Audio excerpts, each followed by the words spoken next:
What is up, everybody, and welcome back to Touchdown and Ties, the father-daughter sports podcast where she knows ball because he taught her. I'm your co-host, Brianna, the daughter of this duo. What up to everybody? And I'm Keith, her dad, the other co-host. In today's episode, we are going to be wrapping up the first round of the college football playoff and talking about the Saturday night slate of the NFL.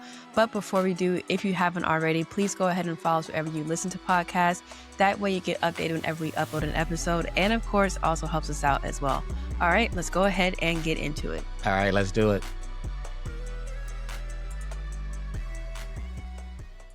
Well, you look nice today. I'm over here in a Nike sweatshirt looking like a bum, and you got the turtleneck on with the, what's that, velvet little corduroy, whatever you wear, suede. That's hilarious. Jacket.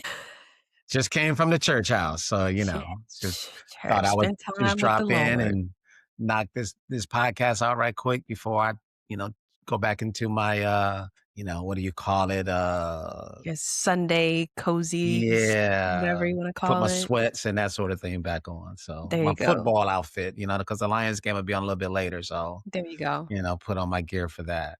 Well, I guess you can say I'm a heathen because I started like this, but I'm going to do my devotional every day like I do. I'm going to say do it, but I haven't gotten around to it yet. Ain't nothing wrong with that. All right. Well, let's start with college football. First round of the playoffs happened this past, Friday through Saturday, 2 days. I was like, did you just yawn during my opening monologue? You talked about college football. That's what I thought about the games this weekend. Yeah, tell me about it. Tell me about it. I mean, the Ole Miss and the Oregon games, I'm like, I don't even know why we had JMU and Tulane in the college football playoff. No offense to them. Obviously, they're great teams.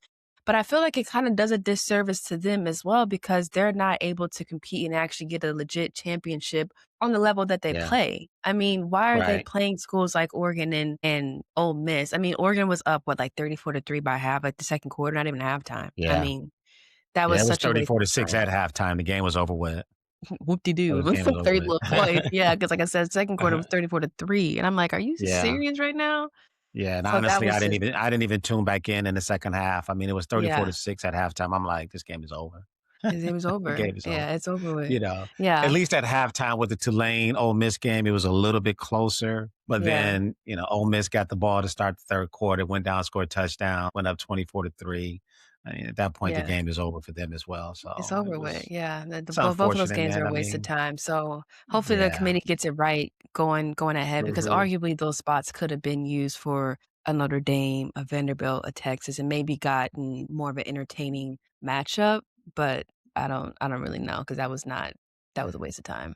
Big waste of time. I don't want to sit here and lament the fact that James Madison and Tulane got into the playoff because I've seen Power 5 teams get into the playoff and get blown out too. I've seen Notre Dame get blown out in the playoffs.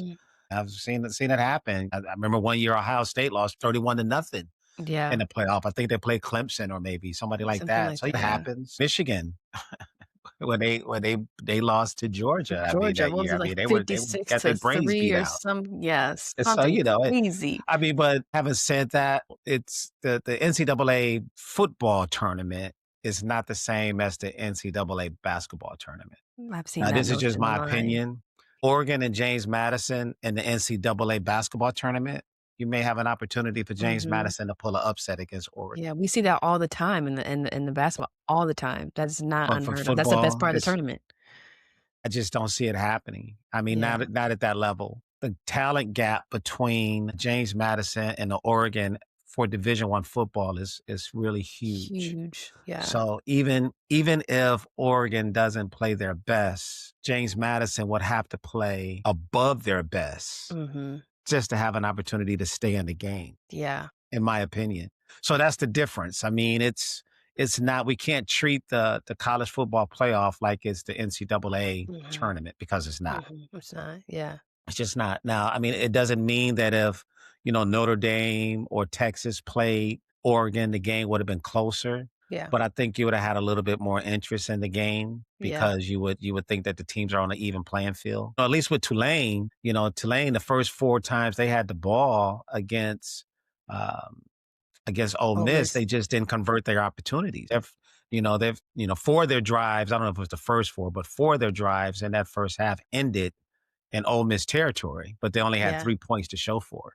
Right, You know, right. so it's like, okay, at least they were trying to keep it a little bit competitive. But at the Right. end of the day, the final score was pretty much the same as it was the first time they played. Mhm. You know, they lost 45-10 during the regular season, then they lose 41-10 in the playoffs. So it Yeah. really just it wasn't a competitive game at all. At all, So yeah. And yeah, you already kinda talked about it with other teams who are those other Power 5 or Power 4 now schools that do get into the mhm. college football playoff and get blown out.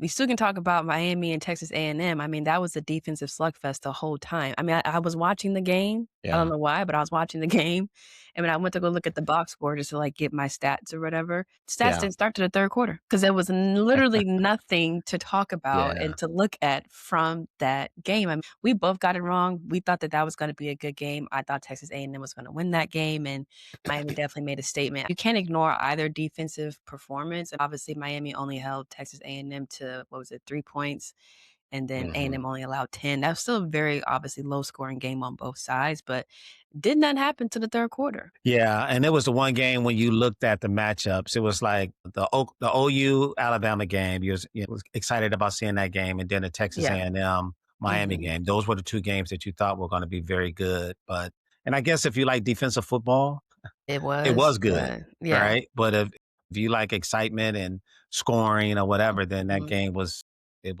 boring too. Neither team could get anything going. I thought that the Texas A&M quarterback, Marcel Reed, I think is his Marcel name. Reed, yeah, Yeah, I thought he would play better, but he struggled better. in that game. Mm-mm. You have to give Miami's defense credit. It wasn't like he Yeah, they tried to sacked him struggle. I 7 mean, times. yeah, they had something to Yeah, do with it, but yeah, it's very disappointing if you're from a Texas A&M standpoint because going into the last game of the regular season against Texas, you had an opportunity struggled. to maybe secure a first round bye had you won that game. You were going to make the Mhm, playoffs regardless, but you had mhm, an opportunity to secure a first round bye and then you lose that game to Texas. But then mm, you still get a home game. They try to get some momentum going to get the mhm. playoffs started, and they just I don't even know what happened in that game. They Yeah, only scored 3 points in right. that game. I Part of the mean, reason was in field goal kickers on both sides. yeah, The kickers, they need to evaluate that in the offseason. That was one because yeah, he missed, what, 2? So that was 6 2 points or that they 3 had field off goals. of both. Yeah, yeah, Yeah, they missed so they missed a lot of field goals in that game, but yeah. still offensively, I mean, you would think that they would be able to put up some points, and they just were not Mhm. able to do it. Not at all, And not at all. give credit to Miami's defense. Yeah. They showed up, showed out on the road, hostile It's environment, like playing at it's Kyle hard to Field. play at Yeah, College Station at Kyle Field. I mean, yeah, that's a crazy environment in college yeah, football. yeah. I mean, Yeah. they just made one more play than Texas A&M made at No, the end of the literally, day. Yeah, that's all it that's was. basically what it That's came all down it to. They was. made one more play. They Yeah. had that nice little run there in the fourth quarter to set up their Mhm. touchdown drive, and then they got the interception to end the game. So Yeah. basically, to take away any chance that Yeah. Texas A&M was going to have to come Yeah. back, I mean, and that was something it. told me that Marcel Reed was gonna throw that interception. I don't know, 'cause, like, he wasn't as consistent, like I said, he wasn't playing that well all day. He had already made a couple of mistakes. I was like, "I don't know, Right. I think they should just run the ball right now, like, it's Yeah. crucial. Your running backs and they're not doing bad, so, I mean, like, just I know the defense is really heavy, so it's kinda hard to just stay on the ground the whole time, but Right. again, in the air, your quarterback was not doing that great either. I was like, "I don't know, just run the ball." And as soon as I said that, Yeah. boom, he threw the interception, and that was it. After they had already Miami had gotten that touchdown, because there were several times where kind of bringing the same tone that you were talking about with Tulane against Ole Miss, A&M had gotten into the red zone several times that game, but Mhm. they were never able to convert and get any points on the boards, either from missing Right. field goals or just not getting in the end zone. So that was kinda the same story there as well. Yeah. Just couldn't take advantage of their opportunities, and Yeah, ultimately it cost them the game. I mean, they only scored yeah, 3 points, so but the yeah. other game on was it Friday night? Was it the Oklahoma and Alabama game was pretty good. So Yeah, we had Friday at night. least one good game to watch. At least one. You know, you had the first 2 games at least of that slate, you had the OU Alabama, and then you had the Texas Mhm. A&M and M and the Miami game. The road Right. teams ended up winning both of those Both games. The teams home won teams those are ones games, that yeah. lost, and we thought that OU was gonna win that game. So we were wrong twice. Yeah. We were wrong twice. And then coming out in that game, I actually thought that OU was going to be able to do something because things were just not working well for Alabama to start out with. Right. At the end of the day, it ended up going obviously in Alabama's favor, and one thing I didn't know that I was seeing this Mhm. um, after the game came on was Mhm. that OU is now 0-5 in the college football playoff. 5 Yeah. teams have made the college football playoff 5 plus times. That's Bama, Yeah. Clemson, Ohio State, Georgia, and OU. and Bama has won 3 national titles. The other teams have won 2. OU doesn't even have a single win. I was like, that is horrible. That's really I didn't know that stat. Yeah, that's. I mean, imagine being good. a fan. Imagine being a fan. I mean, from Michigan, for those couple years that they went, we were irritated those first 2 years. Like, we get to the freaking playoff, and then you lose to Georgia. Okay, we can stomach that a little bit. Georgia's an amazing football program, but then you lose to freaking TCU the 1 year where you should have won, just for them to get blown out the next round. And then obviously we had the Rose Bowl win, but that was, I can't believe they never had a single win. That's crazy. Yeah, I was not aware of that. I know that Oklahoma won a couple national championships in my lifetime. I think they won one in the early parts of the 2000s, but we didn't have the college football playoff at that time. So that maybe that's why I just didn't think about it. I know Bob Stoops. I think Bob Stoops won a national championship when he was at Oklahoma. I'm not sure. But yeah. And then they had a game at home too, which was another thing you're thinking. They started the game, it was 17-0. Yeah, 17-0. It was 17-0. So you're thinking like, okay, Alabama is about to get beat down. Kalen DeBoer is about to come to Michigan.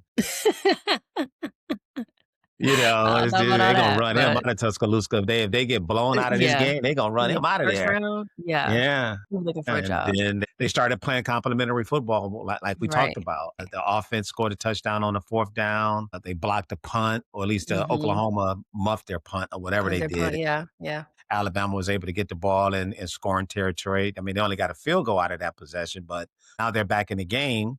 And then the next time Oklahoma get the ball right before halftime, they get the pick 6. So you had all 3 units contributing to bring Alabama back. And once it got to 17-17, it was they went from being down 17 points, and all of a sudden they had the momentum.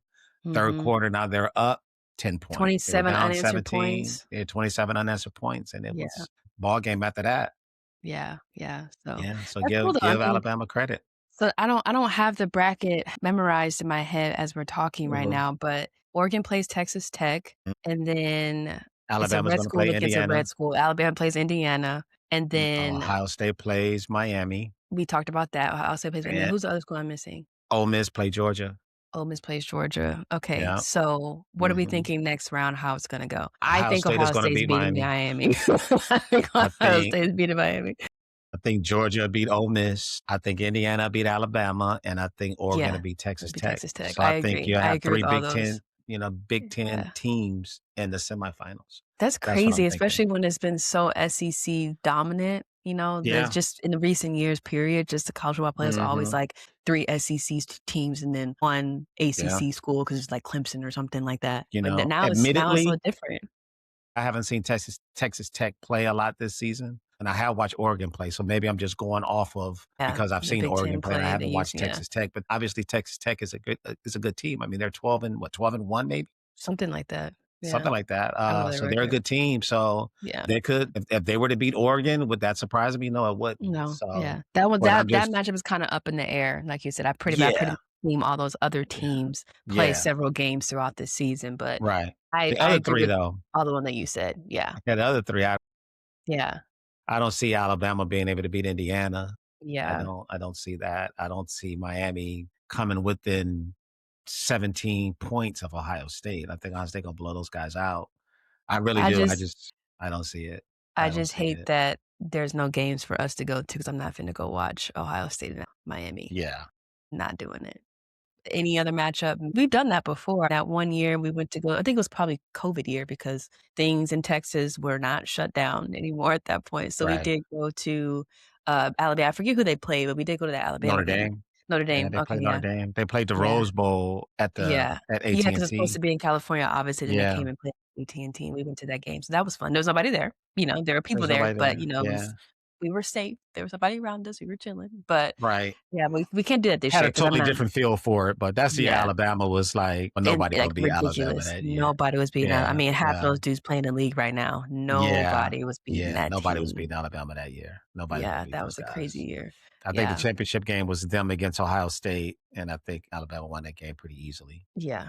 But nobody was going to beat Alabama that year. Yeah, so we watched it from the couch this year. That's all I got to say about that. Yeah, we won't be in attendance for that one. No.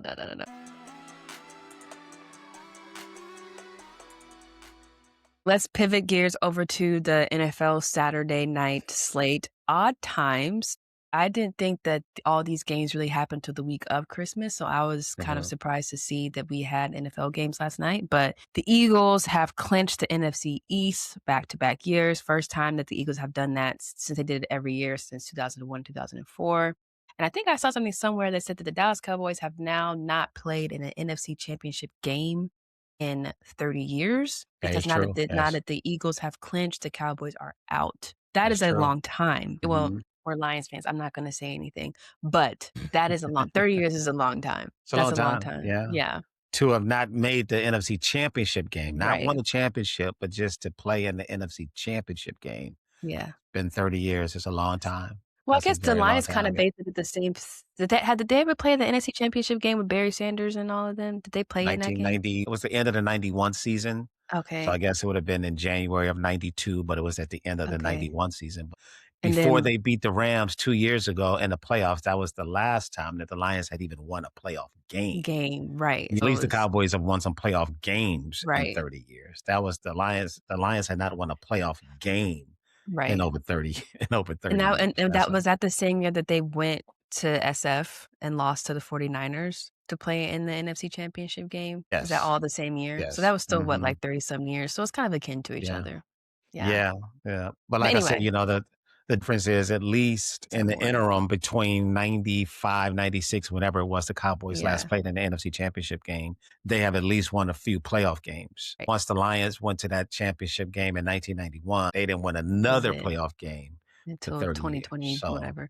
But we're skipping ahead, so we'll get to the NFC North in a second. But let's talk about the NFC East right now for a little bit. So it was a bit questionable for the Eagles in that first half. They had that fumble on the opening kickoff, a couple of penalties on the tush push, all that kind of stuff. But they ended up pulling everything together and had a very dominant second half. I would say the biggest story from that game is that it might be Jake Elliott's last year in the Eagles uniform. Yeah, he missed 3 field goals. He missed 3 in a row. And then one of them, you had a second chance because you got that offsides on the defense. Right. So then you got even closer.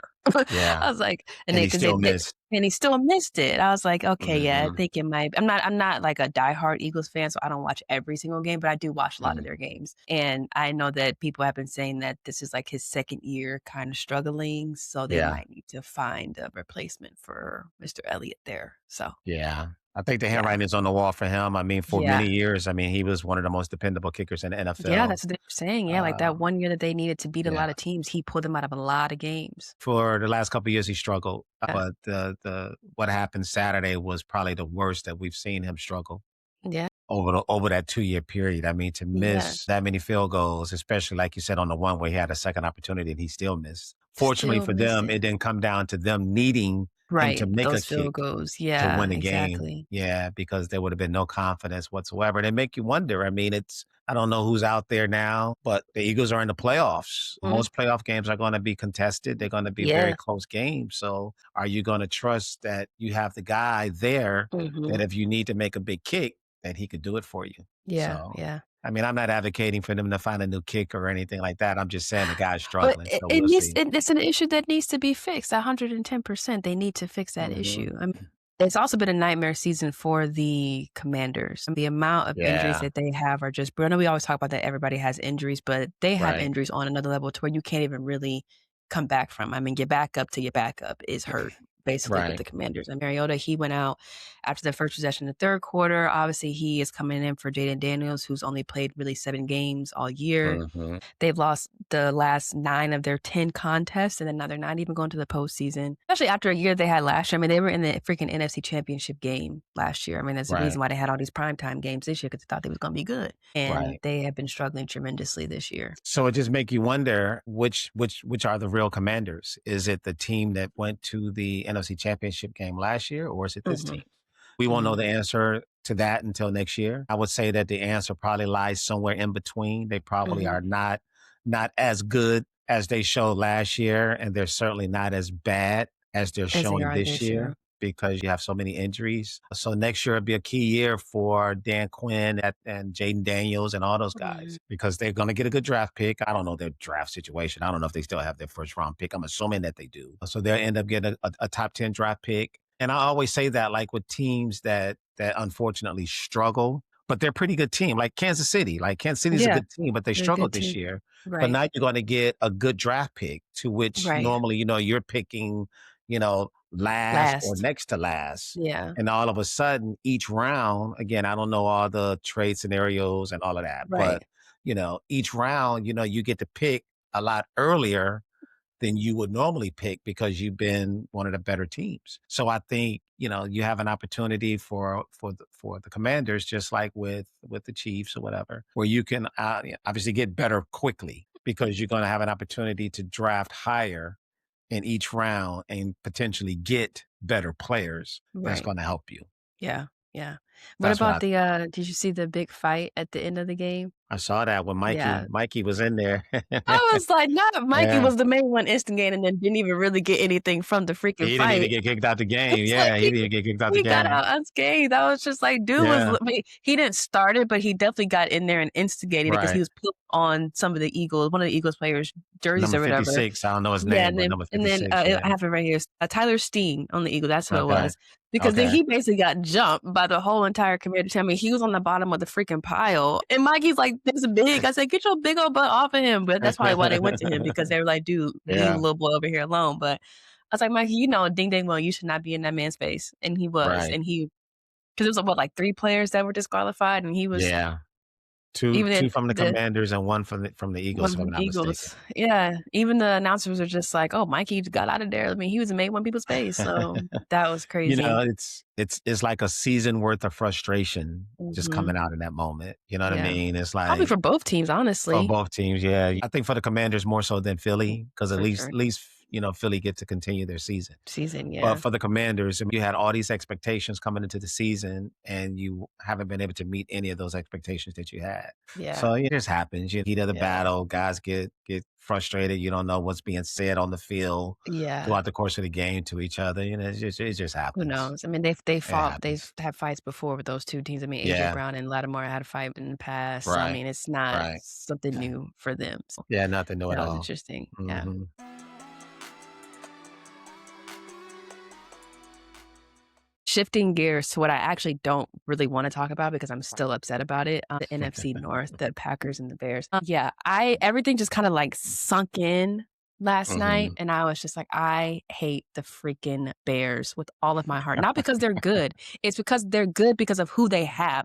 They could have been good if they had any other coach, whatever. It's literally the fact that they have Ben Johnson. I just can't let it go. I can't let it go. Yeah. And they are so freaking lucky. I don't care what anybody said. I know you don't apologize for winning games, whatever, but they have had so many opportunities. I knew that they were going to miss that onside kick. And when they did, I was done. I was done. I was like, thank you, Matt LaFleur and the Packers, for nothing. Yeah. You did nothing. And it's not their fault that the Lions are in this situation. I mean, the Lions put themselves in this situation. Like, you need to control your own destiny. And this is what happens when you don't.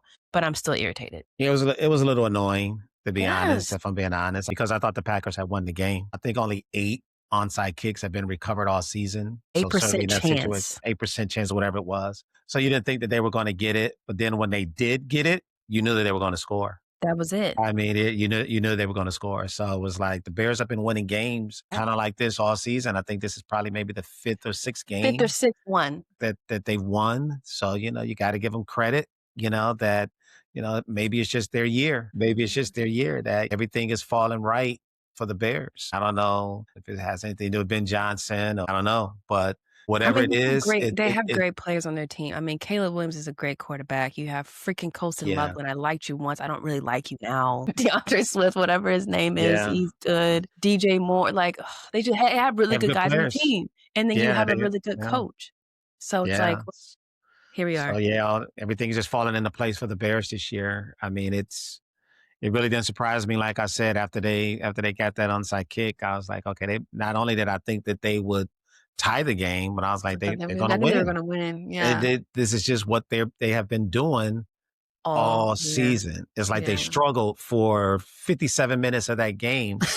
They struggled. They only had 6 points. I know. They only had 6 points. It was 16-6. Because even after Jordan Love went out the game, the Packers were still playing decent. Big story. Malik Jordan Willis Love was still, he was still playing decent. That was he was amazing. I was shocked. Me and Tom Brady was sitting here like, "Well, look at this guy." I mean, he was so much confidence. And given he's come in a couple times during the season, but he looked really, really good in that game last night too. Yeah. I mean, I know last year he won a couple games for him when Jordan Love didn't play. I don't know if he's played a lot this season or not, but he played well considering that, you haven't seen him on the field a lot. So you kind of felt good about it. I mean, like I said, with 3 minutes to go, I mean, it was 16-6. Then, Caleb Williams had that scramble out of the pocket there, but it was called back because of a penalty. But they were still able to convert and get 3 points to set up the opportunity for that onside kick, and they recovered it. I'm like, man, these dudes here, man. It was looking good for the Lions because if the Bears had lost that game, then, the Lions once again would have controlled their own destiny. But hey, it didn't happen. There's just so much that there were so many scenarios or whatever on X last night about what the Lions need to do. And I was like, my head hurts. My head hurts reading all of this because how are the freaking Bears 11-4? And the Lions 11-4, 8-6. I was like, I'm not. And the thing about it now is that, the Lions could actually win the rest of their games and still not make the playoffs. Miss the playoffs. Yeah, I know. Yeah, they could finish 11-6. And I thought at one time, 11 wins would get them in. But if the Bears beat the 49ers next week, the Bears win the North. So that last game against the Lions wouldn't mean anything for the Bears. And the only way that it would mean something for the Lions would be if they won their 2 games before that. They got to win. They got to beat the Steelers today. Got to beat the Vikings on Christmas Day. But then you have to have the Packers lose at least one to the Ravens. The Packers would have to lose both their games because I've been seeing that they had to lose at least one of their last games. So the Packers right now, what is their record? 9-5-1, is it? They have a tie. Yeah, so 9-5-1. 9-5-1. So if they were to lose a game, that would make if they win 1-1, let's say, they would finish at 10-6. 10-6. So I guess if the Lions did win out, then the Lions would be 11-6. Right. So the Lions could still So I didn't think about that, but the bottom line is the Lions have to win, and they have to hope that the Packers or the Bears lose a game down the stretch. That's their only way. I'm gonna be the biggest 49er fan on Sunday, December 28th. I need the 49ers to come in and just I don't want anybody. I'm not wishing anybody's downfall, but I can't see that. I can't see that. I'm gonna still watch football at the end of the season. I'll be watching with my mouth poked out the whole time. Yeah. The Bears are going to go to the playoffs. I'm not disputing that. They're definitely going to be in the playoffs, 100%. But what I'm saying, I guess there's a scenario where they still might miss the playoffs. I guess if they were to lose their last 2 games, the Bears are going to the playoffs. Yeah, they're a great team. Yeah, they're going to the playoffs, and they're probably going to win the North. They're going to win the NFC North. I mean, the Bears still have an opportunity to be the best team, finish with the best record in the NFC. I know right now that's Seattle at 12-3, but again, I don't know anything about tie-break scenarios or whatever. But if they were to finish with identical records, I don't know who would have the best record or not, because I don't think they played each other. But either way, the Bears are going to the playoffs. The Bears, they will be there. The only thing that we have to root for is that the Lions win, because it has to start there. They have to win. If they lose, they're done. It's just that simple. If the Lions lose another game, it's over for them. So, what do you think it's going to look like for them today against the Steelers? I think they'll beat the Steelers. Okay. I expect the Lions offense to put up some points today. The Steelers defense is ranked somewhere in the middle of the pack or whatever. So I expect the Lions to score some points. Yeah. They're going to score some points against the Steelers. They're playing their old nemesis, Aaron Rodgers. Yeah, I know. You know, but I think they'll score some points today. Right. I mean, the offense scored points against the Rams, too. I mean, we talked about that the last episode, that, you score 30-some points and you still lose. I think it's a repeating conversation at this point, but the defense is going to be a big factor in that. I mean, DK Metcalf is huge. Okay. We're going to need, like you said, that front seven to even stop him from even being able to get the ball. But then we're going to need the secondary to step up as well, because he's obviously going to be a big guy to stop against the Steelers today too. The difference is the Steelers' offense is not as good as the Rams' offense. Mm-hmm. So I think if the Lions were able to score 34 points today, I think they will win the game. They will win. Okay. Well, the last time Aaron Rodgers played the Lions, he lost. So let's keep that trend going. Again, not wishing for anybody's downfall, but I am wishing for the betterment of my team. So unfortunately, that means that your team has to lose. So absolutely. Let's hope that's the case. And like I said, we still got the Vikings, and then we still got the Bears. So hopefully that last game of the season is going to mean something. Let's hope so. It needs to mean something because I can't do it. The only thing that concerned me with that, if it does come down to that last game of the season, it's going to be very cold in Chicago, more than likely. Yeah, you keep saying that. I mean, look how cold it was last night. They don't play well when it's cold outside. It is cold outside. So that would be the only thing that would concern me about going into that game. Yeah, so we'll see. We'll see. Got to take it one game at a time. One game at a time. We still have a couple games, and see what happens. All right. Well, all right. Well, that's all I got for this week. Do you have anything else to add? Nope, that's it. All right, well, let's go ahead and wrap this episode up here. We hope that you guys enjoyed it. Of course, if you haven't already, please go ahead and follow us wherever you listen to podcasts. That way you get updated whenever we upload an episode. And of course, it also helps us out as well. All right, we will catch you guys in the next one. All right, y'all. Thanks for watching. Stay here till we get back.